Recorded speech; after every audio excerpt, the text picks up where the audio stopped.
If you're wanting to learn more about the dynamic of the brain and how your brain functions and how you react and respond to others, not only for you, but also if your children are struggling, this is a great episode to take a listen to. Dr. Anna Levy Warren is a doctor who specializes in psychology primarily in children, but also in teens and adults. So take a listen, and if you have any interest in getting connected with her, you can go to her website, but take a look and let me know your thoughts. Hello, fellow mompreneurs. Welcome to the Real Moms Podcast, the go-to space for resilient entrepreneurs who are striving for abundant living.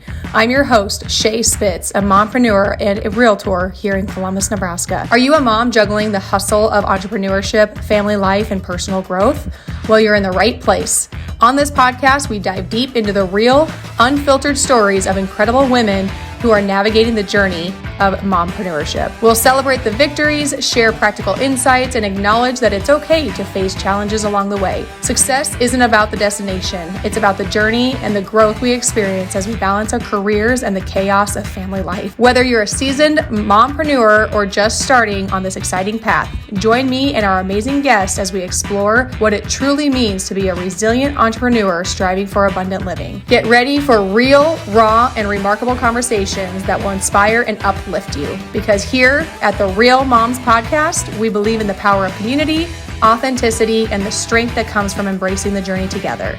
So grab your coffee, find a cozy spot, and let's dive into the world of mompreneurship. This is the Real Moms Podcast, where we celebrate the hustle, honor the struggle, and thrive as resilient entrepreneurs living abundantly. Welcome to another episode of Real Moms Podcast. I like to start every podcast off with a motivational quote, and today's quote is, we have to be aware of the extent to which individualism has actually been an assault on community, when the genuine staff of life is our interdependency, is our capacity to feel both with and for ourselves and other people. And that is a quote by Bell Hooks. So today I have Dr. Anna Levy Warren. She is the CEO and founder of Organizational Tutors and a leading network of executive functioning tutors who offer specialized and individualized coaching across the country to students of all ages with diverse learning profiles. In addition, Anna also offers executive functioning and leadership training for adults, executives, entrepreneurs, educational and business teams, and other professionals through Steele Advising. With over 20 years of experience in the field of psychology, including a PhD in clinical psychology and a NYC-based private practice focused on family systems struggling with dysregulation and learning differences, Anna is a leader in the field addressing executive functioning challenges in children, teens, and adults. Anna regularly speaks at schools with organizations addressing a wide variety of topics, including strengthening executive functioning skills to flourish in work and life, managing stress, anxiety, and supporting those with executive functioning challenges and learning differences. So Dr. Anna Levy Warren, thank you for being here. Thank you for having me. Yeah. So tell us a little bit about your journey and what kind of got you to where you're at today. Sure. Well, I was in graduate school, trying to figure out how to make ends meet, and I started doing a lot of these intense assessments that help kids and families understand brains and how they work, sort of neuropsychological assessments is their fancy name. And I found that there really wasn't anyone at the time to help bring those complicated profiles to sort of what do you do, basically, at Mhm. the end of the day. So I started being the person who brought those profiles to life and sort of said, like, what are the recommendations? How do we need to implement change? And while I was doing this, I also was trying to start a family. And so I had my first child at that moment. I have three now, and that one is now 16. But I basically, found myself in a position of I need to make money. I'm fascinated by this work. There isn't anyone to fill in this need. And at that time, executive functioning wasn't really something people understood. So I started to just one by one to learn how to scaffold kids who had complicated learning needs, emotional obstacles to learning, executive functioning challenges. while beginning to raise my daughter and also learning how to be a clinical psychologist. So all those things were happening at the same time. I Right. needed my own very strong executive functions to do that well. And I learned as I went and got supervision and trained myself. And over the course of the next 20 years, a lot more came out in the field about executive functioning, and I was joined by many, many others. But that's really my story of how I got to the place I am today with my business. It was a very sort of naturally unfolding process. Like, I named my company Organizational Tutors because I was sitting around with friends and they said, "Do you have a website?" And I said, what are you talking about? Do you have a domain name? I'm like, I don't know what we mean by that. So that's how it happened. And that's how I learned. And then I will just add that I ended up having kids, two of them in particular, who have really complicated both psychiatric needs and emotional obstacles and neuropsychological complexity. And so I really had to both learn how to be an expert and a professional and then be taken to my knees by parenting kids who had these complexities and then integrating that back into my own work. So when you say functional executive or whatever the words you used, what is that? Yeah, what does that mean? That's a great question. Thank you for asking. So, executive functioning is an umbrella term for a set of complicated neuropsychological processes. So, people say executive functions or executive functioning, but really it's casually sort of the CEO of the brain or the air traffic controller. It's like the parts that tell you what to do, move things. And at the end of the day, the things that are most important to know about it is its working memory. That's really, the sort of like the sticky note of the brain. So I like to use the example of like if a server is going around at a restaurant taking everyone's order, and then they have to take in all that information and then spit it back out to the kitchen. That's your working memory. It's not short term or long term, but it's that holding space. So think Mhm. about how often you need that, right? If I'm giving you information, like as a podcaster, I'm giving you information, you then need to ask me a question about it. You need to hold what I'm saying, put it on some notes in there, and then put it back out in a question form that's meaningful, right? So Yeah. that's our working memory. Yeah. And then there's self-control, which is often much more thought about as like the impulsivity that we don't want to be having, but it's also restraining, delaying gratification, stopping an action, inhibiting. So think about how much we have to do that all the time, right? You have to resist the several thoughts you're having about your day and focus on one of them. Right now, you might be thinking, "Oh God, where is my daughter in school right now? What's happening?" But you can't be actually saying all the things that are going on. So that's Right. the self-control part. And then there's actually mental flexibility, which is to sustain or shift attention in response to different demands or apply different rules in different settings. So it's also shifting sets. It's like letting go of one thing and moving on to another, right? If I'm being honest, like I was on the phone dealing with a distressed parent while doing my hair, trying to look okay for you. And then I had to come on here and I can't be stuck in that or I wouldn't be able to show up. So that's mental flexibility. All those things together are what we call executive functions.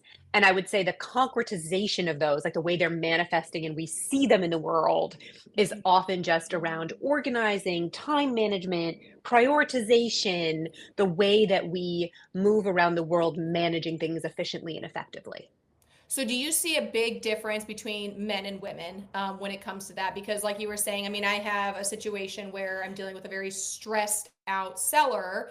And so I just got done responding to him. And then, like you said, with a shift over here, I can't worry about that. But part of my brain is still kind of going back to that. And then part of my brain is like, I still need to do this, this, and this, and this for a trip coming up. And then, all those things. So, I feel like, I mean, is there a big difference between men and women when it comes to the ability to kind of turn things off and turn things on?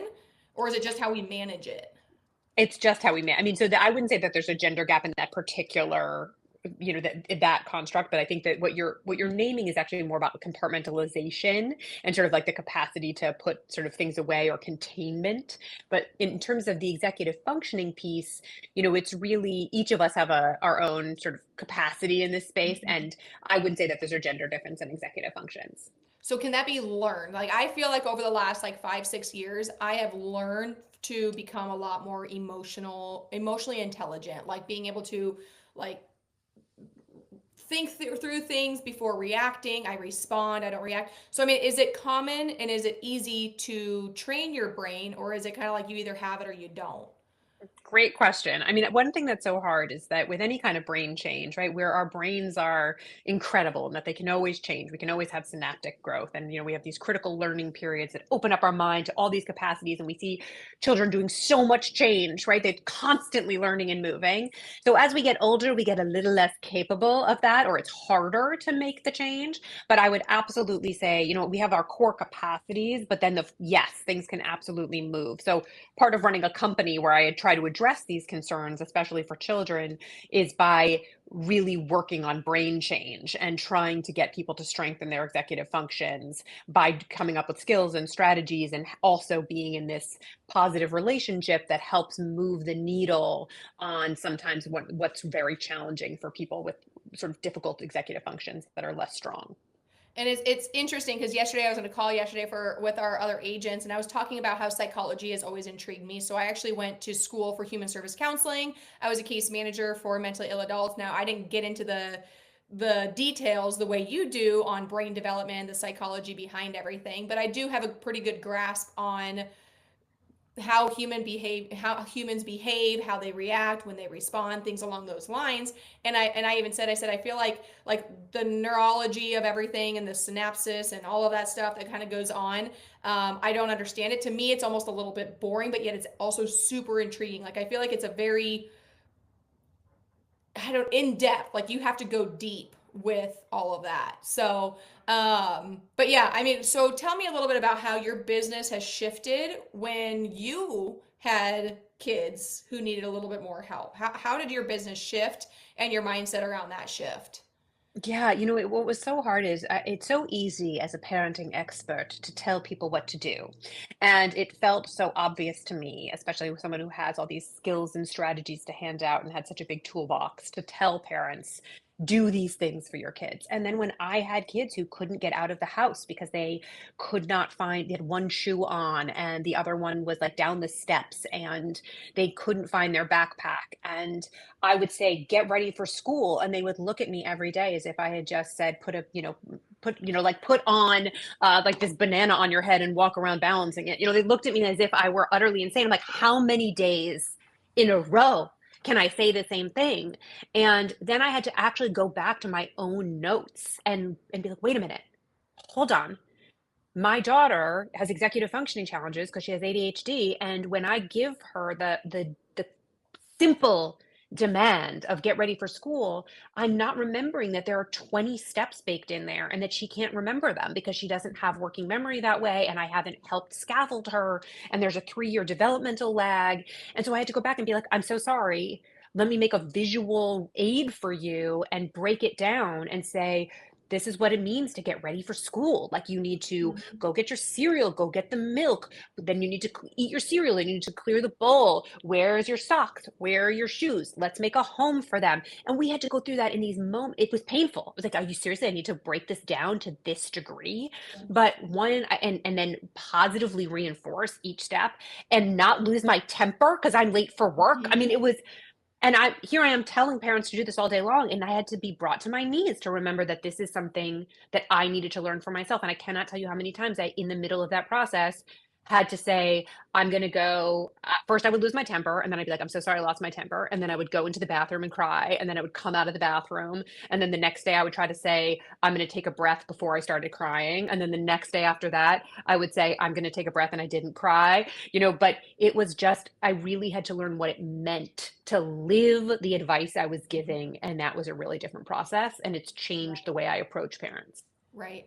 I can totally see that. So like my oldest, she kind of is that same way. Like, it's gotten better because she's 10 now, but like if I ask her to do something, I like to say I have to basically break it down Barney style. Like, if I say, "Hey, get ready for school." Okay, well, go brush your teeth, go get your clothes on, comb your hair, get the spray. Like it's very irritating, and my husband and I do get very irritated. We'll have her like, go get your shoes on, and then all of a sudden, like, we'll look out there and she's just sitting on the chair, just kind of like daydreaming, and we're like, what are we doing?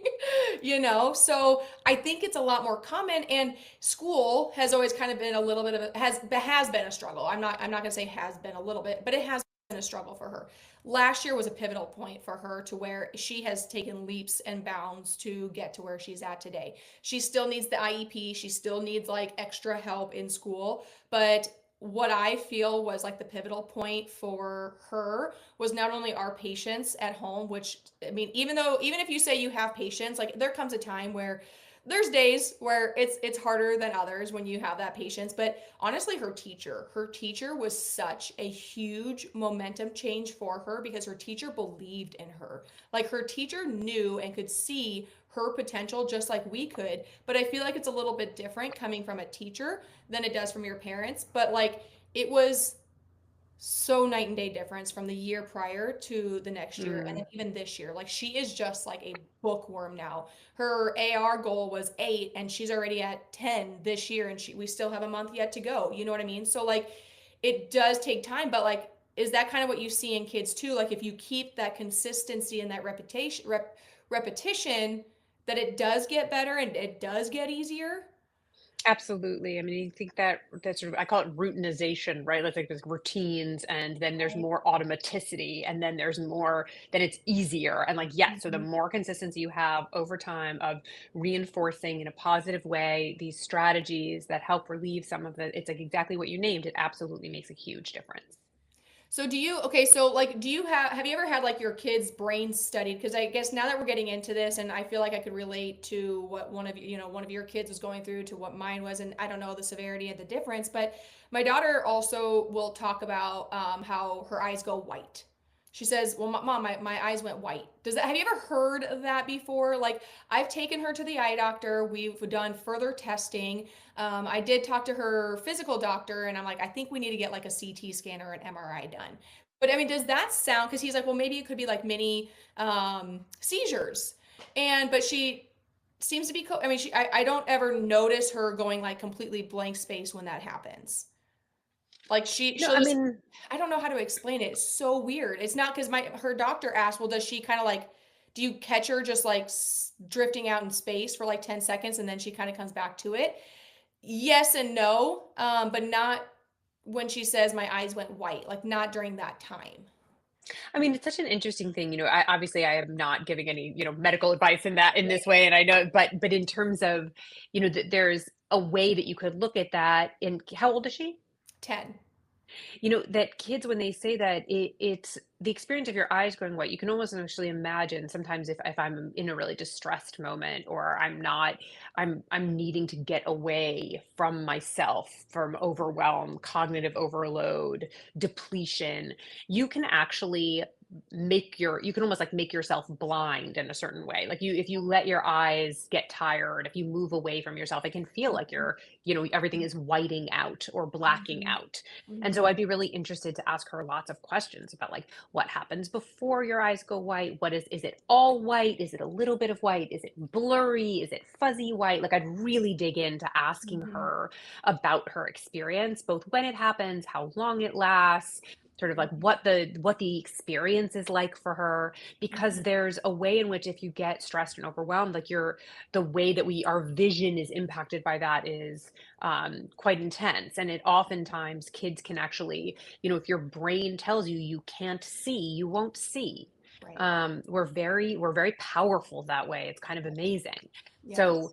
and I would be practicing with sort of kind of giving her with a 10-year old. If I were working with her, I'd also be saying to her, you know, do you think we can practice the possibility that you could control the whiteness? Like, what if you had the capacity to bring the white forward and bring it back? Like, what would that be like for you? And can we imagine, if she was really into magic or a wand, or if she's really into horseback riding, is it like a horse that comes in? But really using her own brain to try to see what we can do to feel like she's keeping her body sort of out of an activated like central nervous system intensity stance, and like kind of helping her de-escalate and take a breath and feel control over her Mhm, own vision, and mhm. see if that makes a difference. Because sometimes doing an intervention like that gives you so much information instead of you also look at all the medical stuff, obviously make Right. sure nothing's happening, and like with the ocular piece there, Yes. and you think very carefully about how much the brain can tell us what it manifests stress in so many ways, Yeah. and lean in that way too. Right. So it's interesting that you say that because I have been very resistant on taking her to get a scan because I do feel it's more a psychological mind thing on her side, for a few reasons. And I'll kind of get into one of them that happened a couple years ago. But I have asked her, like, are you stressed? Are you worried? Are you like get done running? And she no and yes, like sometimes it does, but sometimes it doesn't. I don't know and we started tracking her food, like what are you eating that may have caused this, what were you doing right before, what were you doing right after. And I'm not there 24/7 to kind of help catch all of that. And I sent a little notepad with her, and she's like, well, my teacher won't let me. I'm like, okay, well, that's just an excuse. But so my daughter a couple years ago was telling me, she's like, Mom, when I run, the ground splits apart. I'm like, well, that's weird. So fast forward, long story short, we started taking her to do like intensive like vision. I don't know how to explain it, but in Omaha, we were driving an hour and a half once a week, sometimes a couple times, like on the weekend. Like it was pretty intensive.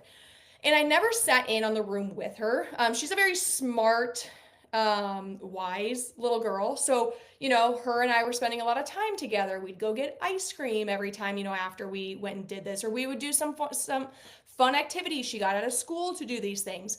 So then when we got done doing that intensive testing in Omaha, they sent us to where we're here so I could stay more local. So I went in on the like the wellness checkup, and so that they could do a diagnosis of some sort. And it was the most, I don't even know how to explain it, but it was the most bizarre situation that I sat through. Like I could tell she was faking it. Like that probably sounds terrible, but I know my daughter, and I could tell that like when the teacher was like, Shae, I think her eye fell asleep. It's not waking it's not waking up. I'm like, okay, this is a game that she's playing. So we walk out of there, and I said, Riley, I know what you're doing. I said, we're done. You're not playing these games anymore.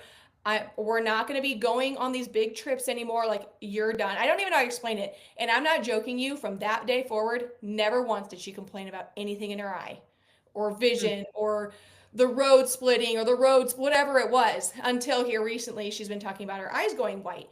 But it was a psychological thing. I think subconsciously she's like, oh, if I have these problems, I get to spend time with my mom and we get to go do these trips. And I could be wrong, but it was the craziest thing. And I was like, we're done pretending to do this. She's like, oh, like she knew she got caught. It was very interesting.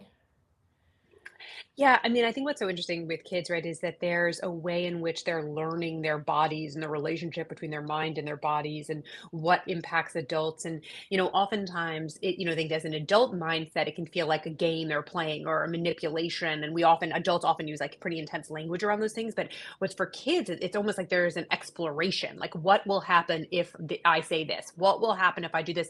I'm feeling worried. I can't identify the worry, but I can say, something's happening in my body because I feel it in my body.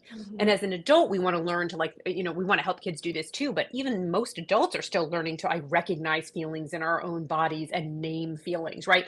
We say to kids, name it to tame it. And I'm like, how many kids, how many adults don't know how to name it to tame it? On the Right. talk about road rage, it's like up yours, versus saying, I'm feeling mad about the traffic and that person just cut me off.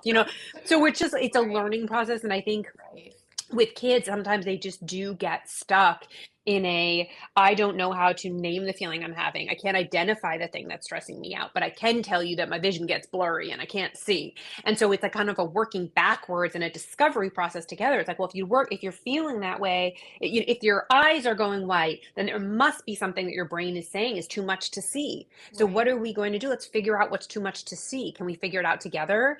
Because it may be too hard to say, I'm stressed, I'm anxious, I don't know. That's a lot of identifying feelings. So we Right. actually need to scaffold by thinking about being on that discovery journey with them. Yeah, that's very interesting. I think she's a very intuitive little girl because my sister sent me a letter that my daughter wrote to her daughter over the weekend because she stayed there. And it was something along the lines of, Oakley, I'm very sorry. I got so mad at you when that happened. I don't know why, but my brain made me get mad at you. I don't know what caused it, but I want to tell you that I am sorry. So super sweet, but I found it very interesting that she's very intuitive to her brain, so like Like, is that normal? Like, do you hear that? Like, she's very intuitive when it comes to those things. Like, or she blames her brain for a reaction or an action that she takes. Like, I can't control it. My brain made me do that. Like, is that interesting to you? Yeah, I mean, I think lots of I think it's not it doesn't feel abnormal to me. It feels like it's, kids are trying to figure out what is the relationship that like in terms of control of my own self. Like it Mhm. and this is again, like think about how many adults don't feel like they have control over their actions, right? People who interrupt people, they don't, they can really struggle with, especially with executive functioning challenges. Remember, self-control. You can really struggle with not interrupting, with not bursting, verbal bursting, we call it, or not saying, the first thing that comes to your mind, even though you don't mean to say it. It's hard to press pause. So then it actually does feel like your brain is taking over. You don't feel in control. And so it's actually being able to say, actually, just like learning to run or learning to or training to get faster or gymnastics or whatever a kid does, you have to practice it and train it. That's what we have to do with your brain. We have to train your brain to do it differently and remember that we actually do have control over those things, even though it can feel like we don't. Right. So now you help kids, teens, and adults. Where do you feel is the biggest struggle when helping somebody kind of understand their brain and being able to learn to, I guess, control it? I What mean, area would be the the, struggle, the the biggest truth struggle? is, right, the real truth is it's resistance. So what I mean by that is many people don't want to hear that you can control things Mm-hmm. in this way, and listen, I really relate. Like I used to feel much more like I have a big temper. I was, I'm really in a place where I can, at this point in my life, 5 years out from really changing my behavior, say, I don't have to yell ever. But I had a period in my life where I would have told you, like, I couldn't help myself. Like, it was Right. just, I know people do frustrating stuff all the time. And Mm-hmm. I'd express that really directly. It didn't feel as though I had control, but actually, I did have a lot of control. I had to learn to breathe. I had to learn to remember that when my central nervous system gets activated, that I have the capacity to bring it back down Mm-hmm. and that is my responsibility. Um, that's a lot of work. It was a It lot of work. It remains a lot of work. I still get heated on the inside, and I am less likely to feel a full rage in my body. But it's still labor that I had to do to change my behavior. So I think the biggest challenge is I don't want to look at that. I don't want to see it. I don't want to do anything about it. And I don't even mean that in a judgmental way. I understand. I don't want to do it either. It's so much work to change Mm-hmm. behavior. Mm-hmm. And it feels hard and really laborious. And some people's brains struggle more with that, right? So I get it, but I think that is the biggest challenge. Right. And I think people do need to realize that you can't control it because it's easier, like when you lash out, it's easier to say, well, I have no control. It's easier to say that. It's easier to blame something or somebody else rather than taking responsibility for your own actions. And life happens for you, not to you. And I think people need to realize that as well. And another thing that I started learning is that everything that happens in my life and the lives around me is like we have to take responsibility for, good or bad. Like you have to take 100% responsibility for the things that happen in your life.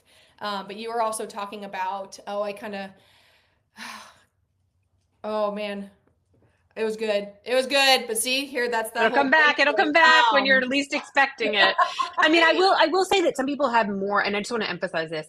There really is a range in like a capacity to, for example, like if you have executive functioning challenges, the work you need to do to shift that change, it is harder. It's more laborious, it's more exhausting. So also understanding that it can take longer and that it requires more intervention, and some people's brains do some things better than others. We all have different profiles, and understanding that and not expecting that someone else's brain will work the way yours will is really important. Right. So as a mompreneur and to our listeners, how would you recommend, because I find myself getting a little bit shorter, not all the time, I've done a lot better, but we have, like you said, gotten short, we have exploded, we have yelled, and we get very short with our kids because we're stressed at work or in our business and things aren't going well. What is something a mompreneur or even a parent in general could do to help, like, start learning to take a step back, to not overreact? Like, is there a program that you utilize or something that you do to help walk people through that process? I mean, I don't, I think the easiest thing I would actually say is something so silly that people have heard a million times, it's the take a breath technique, but it's actually saying to remember that whenever I give a parent talk and I get to my slide on modeling behavior, every parent in the room kind of rolls your eyes like, oh, thanks for letting me know if I like model good behavior, blah, blah, blah. But I actually find it really empowering because if I sometimes can't control my kids' behavior, but I can control my own and modeling helps, then great. Because there's no chance I'm going to teach my kids to breathe if I can't breathe.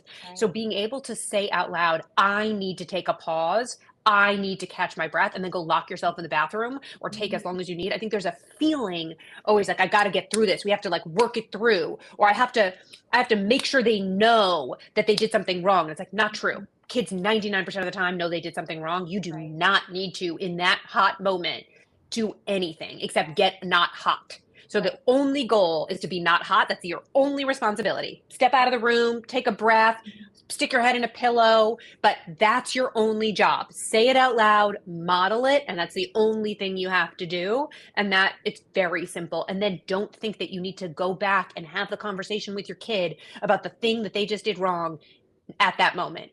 They Mm-hmm. know they did something wrong and you can do it later. Right.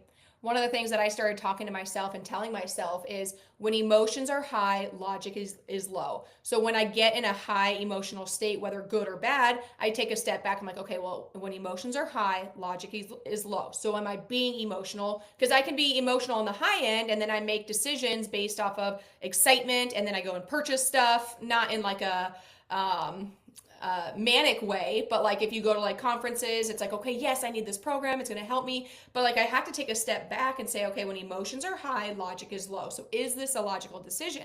And one of the things, like with my youngest daughter, she's our youngest and exhausting mentally, emotionally, physically, everything. But when she gets stressed and you can't talk to her. Like when she gets so mad and she gets so worked up, you cannot talk to her. So to try to sit down and reason with her is completely irrelevant. We have to like let her go to her room, and when she finally calms down, then we will go and talk to her. And a lot of times I have to say, okay, Braylon, let's take 3 deep breaths, and I have to do it with her. And that does get exhausting. Like we know that's what works, but a lot of times it does get exhausting because that's a whole process and it takes a lot longer.